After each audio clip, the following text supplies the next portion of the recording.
രാജ്യസഭയിൽ എന്താണ് സാഹചര്യം? ഇപ്പോൾ സഭ പുരോഗമിക്കുന്നത് നമുക്ക് കാണാൻ കഴിയുന്നുണ്ട്. വിവിധ വിഷയങ്ങൾ ഇപ്പോൾ ഈ സംഭാൽ വിഷയമൊക്കെ റഹീമൊക്കെ സഭയിൽ ഉയർത്തിയിട്ടുണ്ട്, നോട്ടീസ് നൽകിയിട്ടുണ്ടല്ലോ. അപ്പോൾ രാജ്യസഭയിൽ കാര്യങ്ങൾ എങ്ങനെയാണ് പോകുന്നത്? രാജ്യസഭയിൽ ഇപ്പോൾ സഭാ നടപടികൾ പുരോഗമിക്കുകയാണ്. ഇപ്പോൾ ഈ രാജ്യസഭാ ചെയർമാനായ ജഗദീപ് ധൻഖർ ഇപ്പോൾ സംസാരിക്കുന്ന ദൃശ്യങ്ങളാണ് നമുക്ക് കാണാൻ കഴിയുന്നത്. എന്തായാലും അവിടെയും ഈ അദാനി വിഷയവും മാത്രമല്ല മണിപ്പൂർ സംഘർഷവും അതുകൂടാതെ ഈ ഉത്തർപ്രദേശിലെ സംഭാലുണ്ടായ വർഗീയ സംഘർഷം അടക്കമെല്ലാം തന്നെയും ചൂണ്ടിക്കാട്ടിക്കൊണ്ട് റഹീം ചൂണ്ടിക്കാട്ടിക്കൊണ്ടെല്ലാം തന്നെയും നിരവധി വിഷയങ്ങളുണ്ട്. അതുകൂടാതെ കേന്ദ്ര സർക്കാർ ഈ വയനാടിനോടുള്ള ദുരിതത്തിലുള്ള ഈ കേന്ദ്ര ധനസഹായം ആവശ്യപ്പെട്ടുകൊണ്ട് സന്തോഷ് കുമാർ സിപിഐയുടെ രാജ്യസഭാ എം പിയുടെ അടക്കമെല്ലാം തന്നെയും അടിയന്തര പ്രമേയ notice John Brittas M P Adani വിഷയം ചൂണ്ടിക്കാട്ടുകൊണ്ട് നോട്ടീസ് നൽകിയിരുന്നു. ഇതെല്ലാം തന്നെയും ഇന്നിപ്പോൾ രാജ്യസഭയിൽ ഉന്നയിക്കും. അതുകൂടാതെ ഇന്നിപ്പോൾ ഇന്ത്യ സഖ്യ നേതാക്കൾ മല്ലികാർജ്ജുൻ ഖാർഗെയുടെ വസതിയിൽ യോഗം ചേർന്നിരുന്നു. ഇതിനുശേഷം ഇതുമായി ബന്ധപ്പെട്ടുകൊണ്ടെല്ലാം തന്നെ ഏത് രീതിയിൽ പ്രതിപക്ഷ എം പിമാർ രാജ്യസഭയിലും ലോക്സഭയിലും ഈ വിഷയം ഉന്നയിക്കണമെന്നെല്ലാം തന്നെ തീരുമാനമെടുത്ത ശേഷമാണ് പാർലമെന്റിൽ എത്തിയത്. ഇപ്പോൾ രാജ്യസഭാ നടപടികൾ പുരോഗമിക്കുകയാണെന്നാണ് നമുക്ക് കാണുന്ന വിവരം. എന്തായാലും ഈ വിഷയം ഉന്നയിക്കുമെന്ന കാര്യത്തിൽ സംശയമില്ല. നടപടികൾ ഇപ്പോൾ ലോക്സഭയിൽ കണ്ട അതേ ഒരു സമീപനം തന്നെയായിരിക്കുമല്ലോ സ്വാഭാവികമായും രാജ്യസഭയിലും കേന്ദ്ര സർക്കാരിന് ഉണ്ടാവുക. കാരണം ഇപ്പോൾ സിബി പറഞ്ഞതുപോലെ അദാനിയെക്കുറിച്ച് ഒരു വാക്ക് പോലും മുഴങ്ങി കേൾക്കരുത് എന്ന വലിയ ആഗ്രഹം കേന്ദ്ര സർക്കാരിനുണ്ട് എന്ന് തോന്നുന്നു അവരുടെ പ്രവൃത്തി കണ്ടു കഴിഞ്ഞാൽ. അതുകൊണ്ട് തന്നെ ഇപ്പോൾ സഭയുടെ കാര്യ നടപടികളിലേക്ക് കടന്നു കഴിഞ്ഞാൽ ലോക്സഭയിൽ കണ്ടതിന്റെ ഒരു തുടർച്ചയായ അതേ രീതിയിൽ തന്നെ വലിയൊരു പ്രതിഷേധ സാധ്യത തന്നെയല്ലേ കാണേണ്ടത്? മനു അത് തന്നെയാണ്. കാരണം കഴിഞ്ഞ ദിവസം ഈ ഒരു വിഷയം ഉന്നയിച്ചുകൊണ്ട് ജോൺ ബ്രിട്ടാസ് എം പി അടക്കമുള്ള ആളുകൾ എം പിമാർ അടിയന്തര പ്രമേയ നോട്ടീസ് നൽകിയിരുന്നു. ചട്ടം 267 പ്രകാരം സഭ അടിയന്തരമായി നിർത്തിവെച്ചുകൊണ്ട് ഈ വിഷയം മാത്രം ചർച്ച ചെയ്യണമെന്ന ആവശ്യമാണ് ഉന്നയിച്ചത്.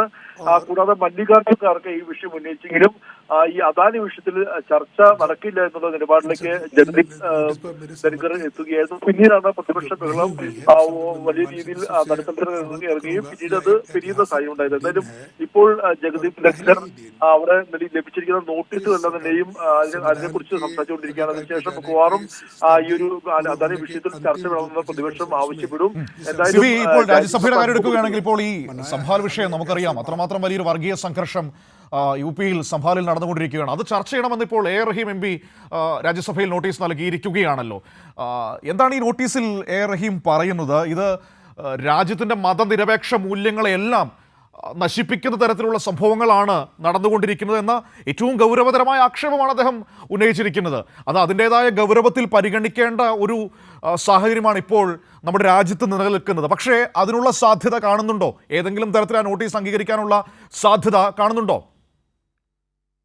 നോട്ടീസ് അംഗീകരിക്കാനുള്ള സാധ്യത കാണുന്നില്ല. നമുക്കറിയാം ഈ സംഭാലിലെ ഒരു വർഗീയ സംഘർഷം അത് യു പിയിലെ യോഗി ആദിത്യനാഥ് സർക്കാരുമായി ബന്ധപ്പെട്ടുകൊണ്ട് കൃത്യമായി പോലീസിനെയും ഭരണകൂടത്തെയും ഉപയോഗിച്ചുകൊണ്ട് നടക്കുന്ന ഒരു വർഗീയ സംഘർഷമാണ്.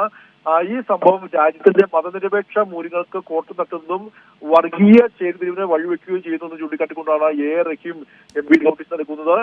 യോഗി സർക്കാർ കലാപ ശ്രമങ്ങളെ നിയന്ത്രിക്കാൻ പരാജയപ്പെട്ടു. സർക്കാർ സംവിധാനങ്ങൾ സംഘർഷത്തിന് പ്രോത്സാഹനം നൽകുന്നതിനെയും ഈ നോട്ടീസിൽ പറയുന്നു. അതുകൊണ്ട് തന്നെ അടിയന്തര പ്രാധാന്യത്തോടെ ഈ വിഷയം ചർച്ച ചെയ്യണമെന്നാണ് റഹീം എം പി നോട്ടീസിൽ ആവശ്യപ്പെട്ടിരിക്കുന്നത്. ഇപ്പോൾ എന്തായാലും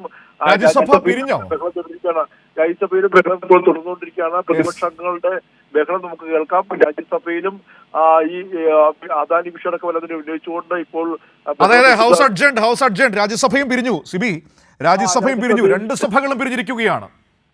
രാജ്യസഭയും പിരിഞ്ഞിരിക്കുന്നു. രാജ്യസഭയും 12 മണി വരെ പിരിഞ്ഞുള്ളതാണ് നമുക്ക് ലഭിക്കുന്ന 12 മണി വരെ പിരിഞ്ഞിരിക്കുകയാണ് രാജ്യസഭയും. അതായത് പ്രതിപക്ഷത്തിന് ചോദ്യങ്ങളെ നേരിടാൻ സഭകളിൽ പാർലമെന്റിൽ കേന്ദ്ര സർക്കാർ വലിയ തോതിൽ ബുദ്ധിമുട്ടുന്നു, പരാജയപ്പെടുന്നു. അതിന്റെ ഭാഗമായി സഭാ നടപടികളെ കിൽ ചെയ്യുകയാണല്ലേ? തീർച്ചയായും ഇവിടെ ഞാൻ നേരത്തെ പറഞ്ഞ അദാനിയുടെ ശബ്ദം ഇരു സഭകളും പ്രതിപക്ഷം ഉയർത്തുമ്പോൾ ഇപ്പോൾ ഇത്തരത്തിൽ ഇരു സഭകളും പിരിയുന്ന സാഹചര്യം. ഇപ്പോൾ രാജ്യസഭ 11:30 വരെ പിരിഞ്ഞിരിക്കുകയാണ്, ലോക്സഭ 12 വരെ പിരിഞ്ഞിരിക്കുകയാണ്. എന്തായാലും കഴിഞ്ഞ ആദ്യ ദിവസത്തെ അതേ സമാനമായ സംഭവം തന്നെ ഇന്നും പാർലമെന്റിൽ അരങ്ങേറുന്നു. എന്തായാലും ഈ അദാനി വിഷയം ചർച്ച ചെയ്യാൻ നിലപാടിലേക്ക് ഈ സർക്കാർ എത്തുകയാണ്. അതല്ലെങ്കിൽ സഭ നടക്കാത്ത രീതിയിൽ പിരിച്ചുവിടുന്ന സാഹചര്യം പോകുന്നു.